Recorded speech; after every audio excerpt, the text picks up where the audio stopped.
নমস্কাৰ দৰ্শক বন্ধুসকল, আশা কৰোঁ আপোনালোক সকলোৱে ভালে আছে। অনুপম জীৱনলৈ আপোনালোকক পুনৰবাৰ স্বাগতম জনাইছোঁ। আজি এক বিশেষ ভিডিঅ'লৈ আপোনালোকৰ মাজলৈ আহিছোঁ। আজি ভিডিঅ'টিত আছে এবিধ বিশেষ ব্যঞ্জন আৰু কেনেকৈনো ব্যঞ্জনবিধ তৈয়াৰ কৰোঁ আপোনালোকে চাই থাকিব। আশা কৰোঁ ভিডিঅ'টি শেষলৈকে চাব। কি লাগিব আপোনালোকক দেখুৱাই দিছোঁ। কেঁচা হালধি 2 বা 3জন মানুহৰ কাৰণে ইমানখিনি যথেষ্ট। তাৰপিছত আদা নহৰু, এইটো আদা নহৰু, তাৰপিছতে লাগিব কেঁচা জলকীয়া আৰু কেঁচা জালুক। কেঁচা জালুক ল'লে বেছি সোৱাদ হয়। যদি কেঁচা জালুক নাথাকে তেন্তে শুকান জালুকো ল'ব পাৰে। তাৰপিছতে মই লৈছোঁ 2টা আলু কাটি লৈছোঁ। আলু নিদিলেও হয়, কিন্তু আলু দিলে অলপ গ্ৰেভি হয়, সেইকাৰণে দিছোঁ। তাৰপিছতে আছে এইখিনি হৈছে মানিমুনি, বৰ মানিমুনি আৰু সৰু মানিমুনি দুটাই মিক্স আছে। মানিমুনিখিনি ধুনীয়াকৈ ধুই লৈছোঁ। এতিয়া এই মানিমুনিখিনি এক্সট্ৰাকৈ মিক্সাৰত দি মই পেষ্ট বনাম। এইখিনি এক্সট্ৰাকৈ পেষ্ট কৰিব লাগিব, পেষ্ট বনাব লাগিব। তাৰপিছতে কেঁচা হালধি আৰু আদা নহৰু একেলগে পেষ্ট কৰিব লাগিব আৰু কেঁচা জালুক আৰু কেঁচা জলকীয়া একেলগে পেষ্ট কৰিব লাগিব। তাৰপিছতে আছে এয়া মাছ মানে এইটো বৰালি মাছ। আচলতে গৰৈ, কাৱৈ বা তেনেকুৱা ধৰণৰ যিবিলাক একেবাৰে মাগুৰ মাছ, তেনেকুৱা হ'লে মাছবিলাক হ'লে বেছি ভাল।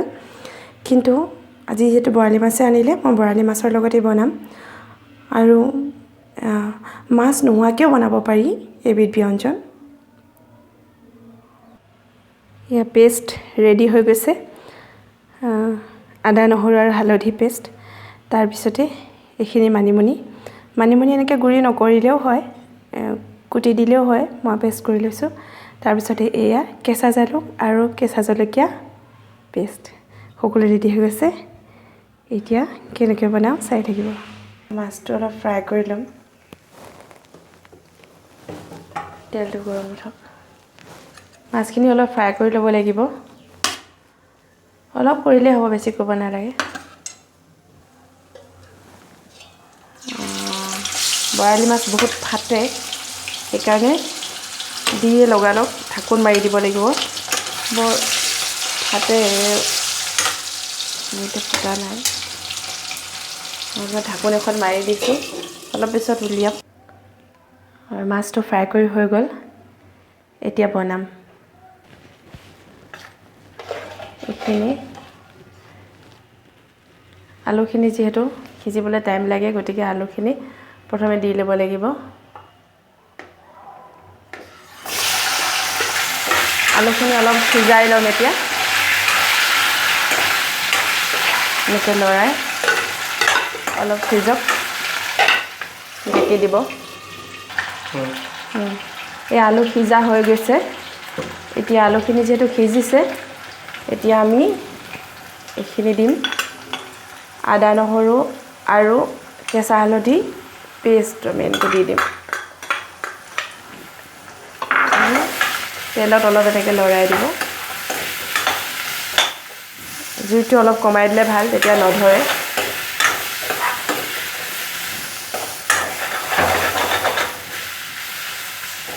তাৰপিছতে এইখিনি দিয়াৰ পিছতে এইখিনি মানিমুনিখিনি দিব লাগিব। এনেকৈ মানিমুনিখিনি দি দিছোঁ।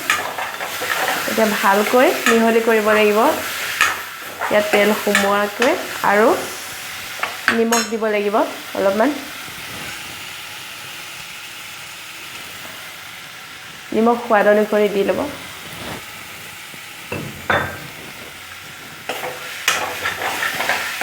এতিয়া এইখিনি ভালকৈ অলপ সিজালৈ বাট চাব লাগিব, অলপমান সিজক।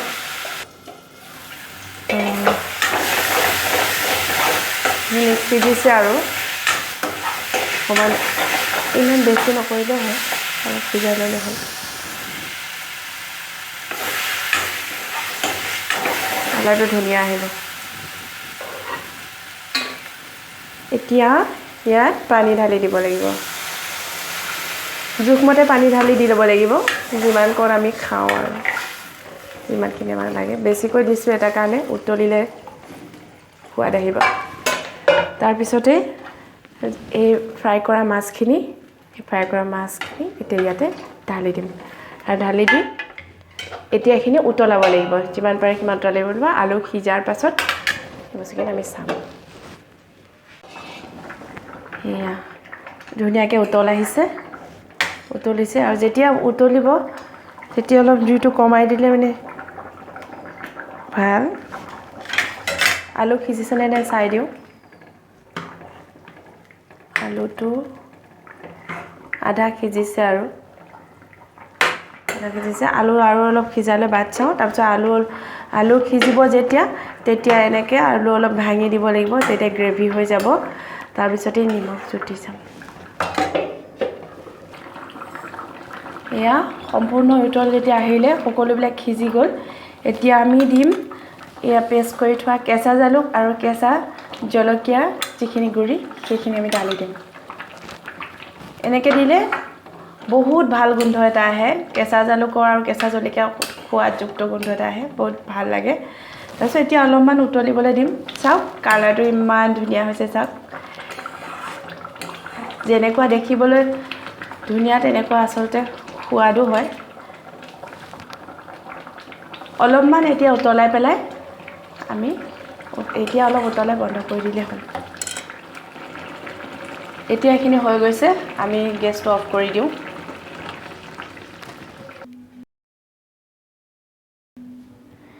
এয়া আমাৰ আজিৰ ব্যঞ্জন মানিমুনি কেঁচা হালধি কেঁচা জালুক আদা নহৰুৰ সৈতে আৰু বৰালি মাছৰ সৈতে ৰেডি হৈ গ'ল পূৰা ধোঁৱা ওলাই আছে এতিয়া আমি খাম আৰু এনেকৈ আপোনালোকে বনাই খাব এই খাদ্যবিধ আচলতে যিমান সোৱাদযুক্ত সিমান হেল্ডি হয় আৰু ই ৰোগ প্ৰতিৰোধ ক্ষমতা বৃদ্ধি কৰে আপোনালোকেও খাবচোন কেনেকুৱা লাগে আৰু এটা কথা কওঁ আমাৰ তিৱা সমাজত এই ব্যঞ্জনবিধ বিশেষভাৱে প্ৰচলিত আমি সৰুৰ পৰাই ইয়াক খাই আহিছোঁ গতিকে আপোনালোকেও ৰাতি খাব সোৱাদ পাব আৰু কেনে পালে ভিডিঅ'টি কমেণ্টত জনাব আৰু যদি আপোনালোকে কেতিয়াবা ৰান্ধি খাইছেও তেন্তে আপোনালোকে কমেণ্টত জনাব আৰু ভিডিঅ'টি সম্পূৰ্ণকৈ চোৱাৰ বাবে ধন্যবাদ আৰু ভিডিঅ'টি ভাল লাগিছে যদি লাইক কৰিব কমেণ্ট কৰিব আৰু চেনেলটি যদি ছাবস্ক্ৰাইব কৰা নাই ছাবস্ক্ৰাইব কৰিব আৰু শ্বেয়াৰ কৰিব ধন্যবাদ